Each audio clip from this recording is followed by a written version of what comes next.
नमस्कार दोस्तों, कैसे हैं आप? आशा करते हैं आप सभी ठीक होंगे। दोस्तों, आज हम भारतीय राज्य व्यवस्था, भारतीय राजनीति में दबाव समूह पर चर्चा करेंगे। चलो दोस्तों, बिना देरी के वीडियो स्टार्ट कर लेते हैं।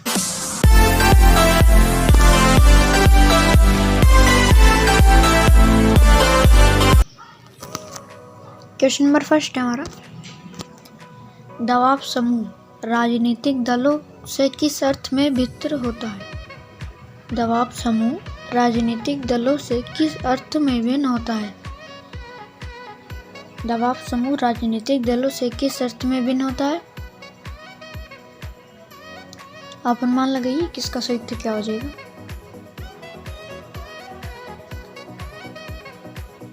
इस प्रश्न का उत्तर हो जाएगा, वे सत्ता प्राप्ति का प्रयत्न नहीं करते हैं। क्या हो जाएगा इसका सही उत्तर? वे सत्ता प्राप्ति का प्रयत्न नहीं करते हैं। ऑप्शन नंबर सी इसका सही करेक्ट हो जाएगा। दबाव समूह राजनीतिक दलों से किस अर्थ में भिन्न होते हैं? तो वे सत्ता प्राप्ति का प्रयत्न नहीं करते हैं। ऑप्शन नंबर सी इसका सही करेक्ट हो जाएगा। आपको क्या देखना है। अगले प्रश्न के लिए तुम क्वेश्चन नंबर 2, लोकतंत्र में राजनीतिक दबाव समूह का कार्य क्या है? लोकतंत्र में राजनीतिक दबाव समूह का कार्य क्या है? क्या कार्य है लोकतंत्र में राजनीतिक दबाव समूह का? आप अनुमान लगाइए कि इसका सही उत्तर क्या हो जाएगा। इस प्रश्न का उत्तर हो जाएगा, जनितार्थ सरकार पर दबाव डालना। क्या हो जाएगा इसका सही उत्तर? जनितार्थ सरकार पर दबाव डालना। लोकतंत्र में राजनीतिक दबाव समूह का कार्य क्या है? तो वह जनितार्थ सरकार पर दबाव डालना। ऑप्शन नंबर डी इसका सही करेक्ट हो जाएगा। आपको क्या देखना है। अगला प्रश्न देख लेते हैं, क्वेश्चन नंबर 3,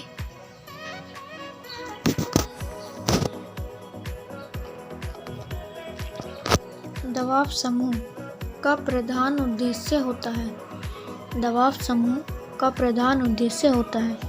क्या उद्देश्य होता है दबाव समूह का प्रधान उद्देश्य? आप अनुमान लगाइए किसका सही उत्तर क्या हो जाएगा। इस प्रश्न का उत्तर हो जाएगा, अपने सदस्यों की हितों की अभिवृद्धि करना। क्या हो जाएगा इसका सही उत्तर? अपने सदस्यों के हितों की अभिवृद्धि करना। ऑप्शन नंबर इसका सही करेक्ट हो जाएगा। क्या हो जाएगा इसका सही उत्तर? ऑप्शन नंबर ए, दबाव समूह का प्रधान उद्देश्य होता है अपने सदस्यों के हितों की अभिवृद्धि करना। अगला प्रश्न देख लेते हैं, क्वेश्चन नंबर 4, डीडी मैकीन ने दबाव समूह को परिभाषित किया है। डीडी मैकीन ने दबाव समूह को परिभाषित किया है। किस रूप में किया है? डीडी मैकीन ने दबाव समूह को परिभाषित। आप अनुमान लगाइए किसका सही उत्तर क्या हो जाएगा।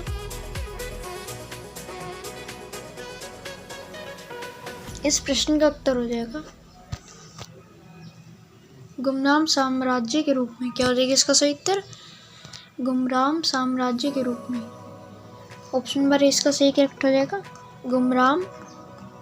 गुमनाम साम्राज्य के रूप में। इसका सही उत्तर हो जाएगा, डीडी मैकीन ने दबाव समूह को परिभाषित किया है। तो वह किस रूप में क्या है? गुमनाम साम्राज्य के रूप में। ऑप्शन नंबर इसका सही करेक्ट हो जाएगा। अगला प्रश्न के लिए हम क्वेश्चन नंबर 5,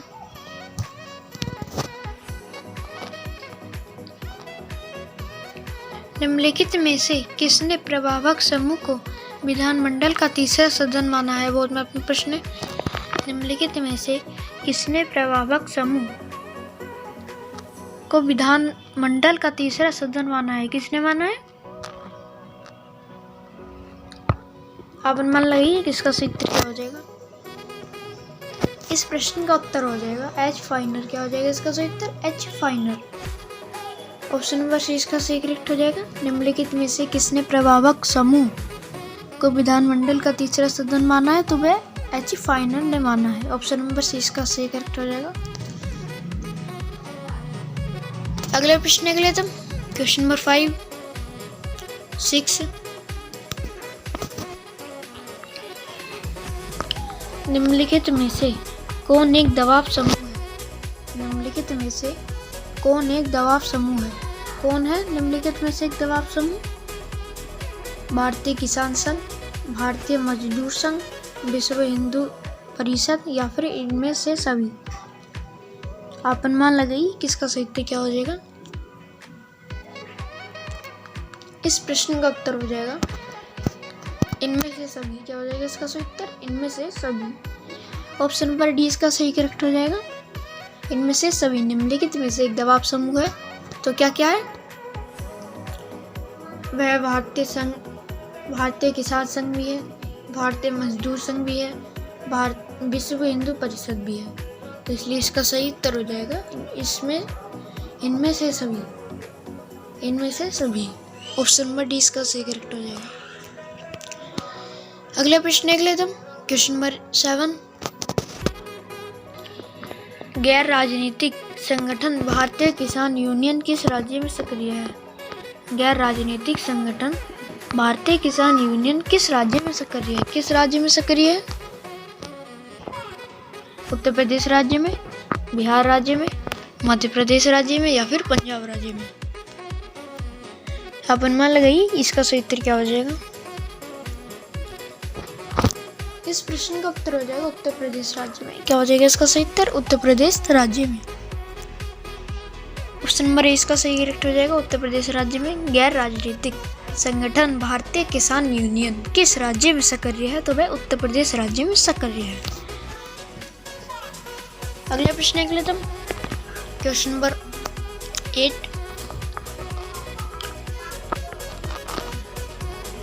शेतकारी संगठन नामक कृषक संगठन किस राज्य की राजनीतिक में महत्वपूर्ण भूमिका निभाता है? शेतकारी संगठन नामक कृषक संगठन किस राज्य की राजनीतिक में महत्वपूर्ण भूमिका निभाता है? किस राज्य की राजनीति में महत्वपूर्ण भूमिका निभाता है शेतकारी संगठन नामक कृषक संगठन? गुजरात राज्य में, महाराष्ट्र राज्य में, राजस्थान राज्य में या फिर आंध्र प्रदेश राज्य में। आप अनुमान लगाइए किसका सही उत्तर क्या हो जाएगा। यदि आपको इस प्रश्न का उत्तर पता है तो कमेंट बॉक्स में लिखना ना भूलें। इस प्रश्न का उत्तर हो जाएगा महाराष्ट्र। क्या हो जाएगा इसका सही उत्तर? महाराष्ट्र। ऑप्शन नंबर 20 का सही करेक्ट हो जाएगा महाराष्ट्र। शेतकारी संगठन नामक कृषक संगठन किस राज्य की राजनीति में महत्वपूर्ण भूमिका निभाता है? तो वह महाराष्ट्र राज्य की राजनीति में महत्वपूर्ण भूमिका निभाता है। अगला प्रश्न देख लेते हैं, क्वेश्चन नंबर 9।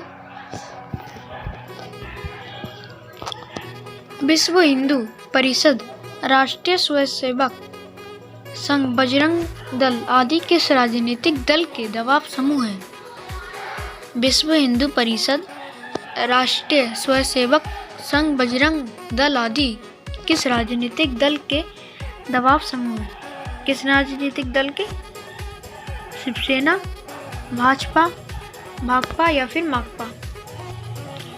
आप अनुमान लगाइए किसका सही उत्तर क्या हो जाएगा। इस प्रश्न का उत्तर हो जाएगा माकपा। क्या हो जाएगा इसका सही उत्तर? माकपा। ऑप्शन नंबर डी इसका सही करेक्ट हो जाएगा। विश्व हिंदू परिषद, राष्ट्रीय स्वयंसेवक संघ, बजरंग दल आदि किस राजनीतिक दल के दबाव समूह है? तो वह माकपा राजनीतिक दल के दबाव समूह है। ऑप्शन नंबर डी इसका सही करेक्ट हो जाएगा माकपा। अगले प्रश्न देख लेते हैं, क्वेश्चन नंबर 10।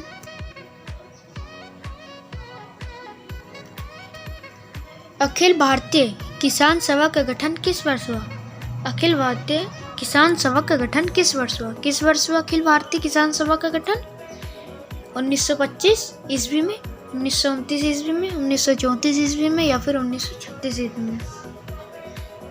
आप अनुमान लगाइए किसका सही उत्तर क्या हो जाएगा। इस प्रश्न का उत्तर हो जाएगा 1936 ईस्वी में। क्या हो जाएगा इसका सही उत्तर? 1936 ईस्वी में अखिल भारतीय किसान सभा का गठन किस वर्ष हुआ? तो वह 1936 ईस्वी में हुआ।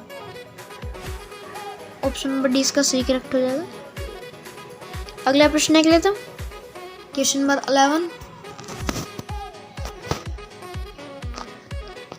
भारतीय राजनीति में साम्यवादी विचारधारा से प्रभावित युवा तुर्क का अस्तित्व किस वर्ष के बाद हुआ? किस वर्ष के बाद हुआ? भारतीय राजनीति में साम्यवादी विचारधारा से प्रभावित युवा तुर्क का अस्तित्व किस वर्ष हुआ? किस वर्ष हुआ? इस वर्ष के बाद हुआ। आप अनुमान लगाइए किसका सही उत्तर क्या हो जाएगा। आप अनुमान लगाइए इसका सही उत्तर क्या हो जाएगा। इस प्रश्न का उत्तर हो जाएगा 1969। क्या हो जाएगा इसका सही उत्तर? 1969। भारतीय राजनीति में साम्यवादी विचारधारा से प्रभावित युवा तुर्क का अस्तित्व किस वर्ष के बाद हुआ? तो वह 1969 में हुआ। ऑप्शन नंबर ए इसका सही करेक्ट हो जाएगा 1969। अगला प्रश्न के लिए तुम क्वेश्चन नंबर 12। निम्नलिखित में से किसे एक दबाव समूह माना जाता है?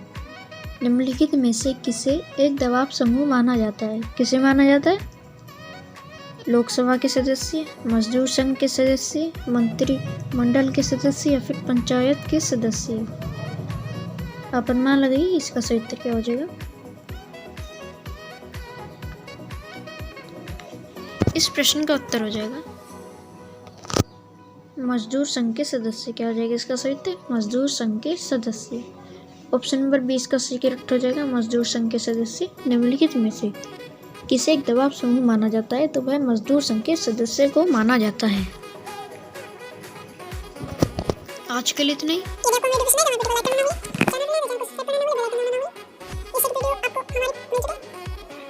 मिलेंगे नेक्स्ट वीडियो, जब तक के लिए जय हिंद।